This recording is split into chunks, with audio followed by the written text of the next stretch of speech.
ఇలాగే బతుకుతున్నాం. అయ్యగారు, కూర్చున్న చోటు నుంచి కదలకుండా ఉంటే జరుగుతుందా? ఈరోజు నా స్థితి వెనుక నా పట్టుదల లేదా? ఉంది సూరి. మనం మన కర్తవ్యాన్ని నిర్వర్తించాలి. అందుకు ఆ పరమాత్మని అనుగ్రహం కావాలి. నీ అదృష్టమే నిన్నక్కడికి తీసుకువెళ్ళింది, నీకు ఉద్యోగం తెచ్చిపెట్టింది.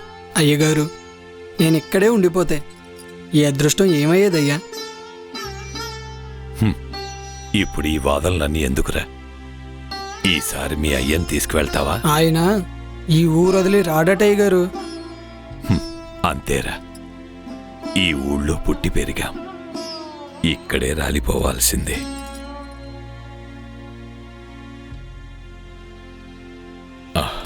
అది సరే, ఈ సంవత్సరమైనా పెళ్లి చేసుకుంటావా? మీలాంటి పెద్దల అనుగ్రహం ఉండాలి కదా అయ్యగారు. నీ పెళ్లికి నాలాంటి వాడి అనుగ్రహం ఎందుకురా? ప్రతి